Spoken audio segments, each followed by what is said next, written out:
কাক কণ্টেক্ট কৰিছিলোঁ মই আপোনালোকক নামটো এতিয়া কৈ নিদিওঁ, আপোনালোকে স্ক্ৰীনত চাই লওক গম পাব। হেল্ল' দোস্ত, আজি আপোনালোকক এটা নতুন ভিডিঅ'লৈ স্বাগতম। আপোনালোকে থাম্বনেইল আৰু টাইটেল চাই গম পাইছে কিহৰ ওপৰত আজি কথা পাতিবলৈ ওলাইছোঁ। মোৰ এটা চেনেল আছিলে লক্ষ্যজিৎ ব্লগছ বুলি, সেই চেনেলটো বৰ্তমান নাই। ছাবস্ক্ৰাইবাৰ হৈছিলে 1000 ওচৰা-ওচৰি হ'ব হৈ গৈছিলে আৰু মোৰ 4000 ঘণ্টা হ'ব হৈছিলেগৈ। আৰু তেনেকুৱাতে মই জিমেইলটো পাছৱৰ্ডটো পাহৰি গ'লোঁ, কি কৰিব উপায় নাই, লাক বেয়া থাকিলে এনেকুৱা হৈ যায়। মই অলপ দিনৰ আগতে ফোন এটা এক্সচেঞ্জ কৰিছিলোঁ। ফোনটো এক্সচেঞ্জ কৰাৰ কাৰণে মোৰ যিটো জিমেইল আছিলে সেই জিমেইলটো শ্বৰ্টটো পাহৰি গ'লোঁ। পাহৰি যোৱাটো মোৰ ভুল, কিন্তু পাহৰি গ'লোঁ। নতুন মোবাইল লৈছিলোঁ, সেই মোবাইলটোত মই জিমেইলটো খুলিবলৈ ট্ৰাই কৰিলোঁ, পাছৱৰ্ডটো ৰং দেখাইছে। ৰং দেখুৱাৰ কাৰণে মই ভাবিলোঁ ফৰগেট পাছৱৰ্ড মাৰো, আহি যাব। ফৰগেট মাৰি দিলোঁ। ফৰগেট মৰাৰ পাছত আপোনালোকৰ কি হ'ল, যিটো জিমেইল আছিলে মোৰ, সেই জিমেইলৰ যিটো নাম্বাৰ দিয়া আছিলে সেই নাম্বাৰটোলৈ কোডটো আহিছে। অপশ্যন এটা আছিলে জিমেইলটোত ৰিকভাৰী জিমেইল এটা দিব লাগে, মই সেই ৰিকভাৰী জিমেইলটো নিদিলোঁ। পাহৰি গ'লোঁ, মই সেইটো ইমান নাজানো, যিহেতু নতুনকৈ খুলি আছোঁ। জিমেইলটো ৰিকভাৰী জিমেইল দিয়া নহ'লে এতিয়া বৰ্তমান মোৰ প্ৰব্লেমটো এইটোৱে হৈছে, মানে যিটো জিমেইল খুলিছিলোঁ আপোনালোকৰ ছাইডৰ স্ক্ৰীণত দেখাই দিম, নাম্বাৰত কোডটো আহিছে, কিন্তু যিটো জিমেইল দি থোৱা আছিলে সেই জিমেইলটোত কোড এটা যাব। মানে ৰিকভাৰী জিমেইল নিদিয়াৰ কাৰণে সেই জিমেইলটোত এটা কোড যাব, কিন্তু অলৰেডি জিমেইলটো মোৰ ওচৰত নাই।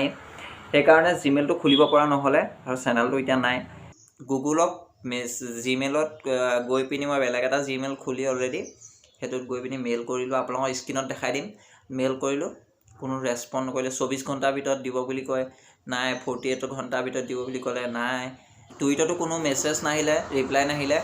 বহুত যুঁজিলোঁ কিন্তু নোৱাৰিলোঁ, কোনো মেইলটো আনিবই। ৰিকভাৰী কৰি কিমান ৰিকভাৰী কৰিবলৈ চেষ্টা কৰি নোৱাৰিলোঁ।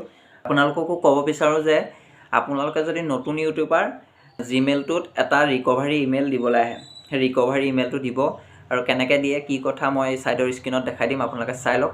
ৰিকভাৰী ইমেইলটো দিলে এইটোৱে লাভ হ'ব যে আপোনালোকৰ যদি জিমেইলটো কেতিয়াবা নাইকিয়া হৈ যায়, আপোনালোকৰ ফোন নম্বৰটোলৈ এটা কোড আহিবই। আৰু জিমেইলটো যদি পাছৱৰ্ডটো পাহৰি যায়, সেই পাছৱৰ্ড পাহৰি যোৱাৰ কাৰণে আপোনালোকৰ যিটো ৰিকভাৰী জিমেইল ID আছিলে সেই ৰিকভাৰী জিমেইল IDটোলৈ আপোনালোকৰ কোডটো যাব, আৰু কোডটো দি দিয়াৰ লগে লগে ফৰগেট পাছৱৰ্ড আপোনালোকে মাৰিবলৈ অপশ্যনটো আহিব। আৰু মই ভাবিলোঁ কি, মই জনা নাই যে ফৰগেট পাছৱৰ্ড মাৰিব। কিছুমান ডাঙৰ ইউটিউবাৰক কণ্টেক্ট কৰিলোঁ যে তেওঁলোকে জানিবও পাৰে।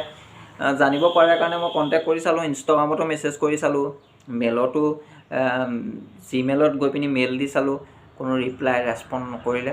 মই এইটোৱে নকওঁ যে কিছুমান ৰেছপণ্ড নকৰিব পাৰে, কিছুমান কামত বিজিও হৈ থাকিব পাৰে বা কিবা কামত বিজিও হৈ থাকিব পাৰে, কিন্তু ইউটিউবাৰবোৰে কয় মেইল কৰিলে মই ৰেছপণ্ড কৰিম, কিবা কৰিম, কিন্তু কোনো ৰেছপণ্ড নাপালোঁ। যিহেতু আপোনালোকক কৈছোঁ, আৰু মই ভাবিলোঁ এটা নতুন চেনেল খোলাই ভাল। ইমান দিন হ'ল, 15 দিন 16 দিন হৈ গ'ল যেতিয়া, আৰু আপোনালোককো জনাই দিওঁ মই যিটো ভুল কৰিলোঁ, আপোনালোকে যদি ইউটিউব চেনেল বা আপোনালোকৰ নিজৰ মেইলটোত সেইটো ভুল নকৰে, কিয়নো মেইল এটা আপোনালোকৰ বহুত ইম্পৰ্টেণ্ট। আজিকালি কিছুমানে ফটো ছেভ কৰি থয়, কণ্টেক্ট নাম্বাৰ ছেভ কৰি থয়, আৰু কিছুমান বহুত কামৰ কাৰণে মেইলটো লাগে।